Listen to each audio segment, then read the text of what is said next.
Terdapat banyak spesies tupai terbang, salah satu yang cukup terkenal adalah Southern Flying Squirrel, Glaucomys volans. Nama Glaucomys volans sendiri berasal dari bahasa Yunani, glauko sama dengan abu-abu, mys sama dengan tikus, volans sama dengan terbang, yang jika diartikan adalah tikus abu-abu yang bisa terbang.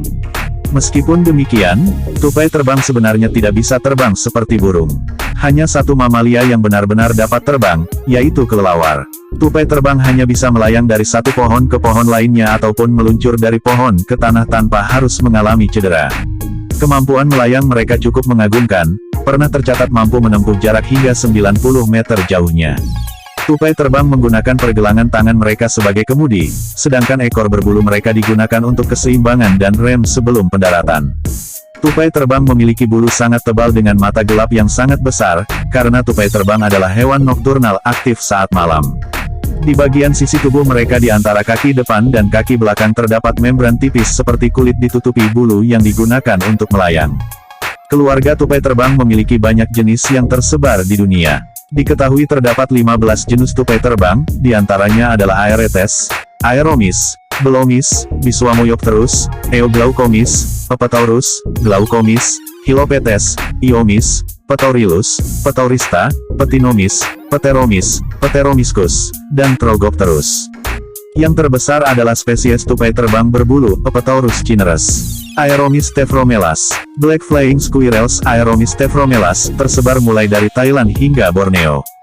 Belomys pearsoni, Hairy-footed Flying Squirrel, Belomys pearsoni, tersebar di Asia Tenggara. Biswamoyopterus biswasi, Namdapa Flying Squirrel, Biswamoyopterus biswasi, tersebar di India. Hilopetes sep, tersebar di Asia. Petaurista alborufus, Red and White Giant Flying Squirrel, Petaurista alborufus, tersebar di Asia. Petaurista, Red Giant Flying Squirrel, Petaurista, tersebar di Asia Tenggara. Pteromys volans, Siberian Flying Squirrel, Pteromys volans.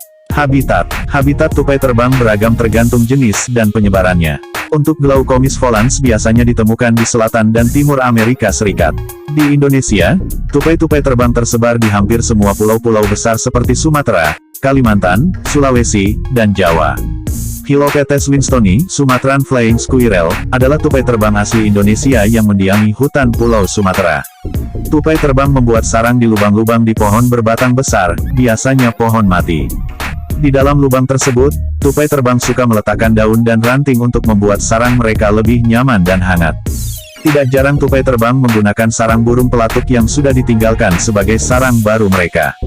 Tupai terbang memiliki kebiasaan sering berpindah-pindah dari sarang satu ke sarang lain dan suka berbagi sarang dengan tupai terbang lainnya, 5-7 tupai terbang dalam satu sarang. Kebiasaan berbagi sarang ini kemungkinan ada hubungannya dengan sistem pertahanan mereka dalam menjaga suhu tubuh selama musim dingin. Karena tupai terbang tidak melakukan hibernasi, mereka tetap bangun dan aktif mencari makan di musim dingin sekalipun. Namun ada kalanya di mana cuaca buruk saat musim dingin, tupai terbang akan membatasi aktivitas mereka di malam hari. Tupai terbang adalah hewan nokturnal, mereka aktif saat malam. Tupai terbang lebih sering melayang di malam hari karena mereka tidak mahir melarikan diri dari burung pemangsa yang berburu di siang hari. Alasan lainnya adalah tupai terbang dapat dengan mudah mencari makanan di malam hari, karena indera penciuman mereka sangat tajam. Makanan tupai terbang di alam liar antara lain, buah-buahan, kacang-kacangan, jamur, telur burung, dan serangga, ngengat. Sumber makanan utama tupai terbang adalah truffle, jamur langka yang merupakan jamur termahal di dunia. Saat pasokan makanan rendah, tupai terbang akan menyimpan lumut dan biji-bijian sebagai cadangan makanan mereka. Tupai terbang berkembang biak sekali setahun biasanya di bulan Mei atau Juni. Masa kehamilan tupai terbang sekitar 40 hari di mana jumlah anak yang dilahirkan antara 2-6 ekor. Sejak dilahirkan, anak-anak tupai terbang akan dirawat dan dilindungi oleh induk betina mereka hingga mereka mampu meninggalkan sarang. Induk jantan tidak berpartisipasi dalam mengasuh keturunan mereka.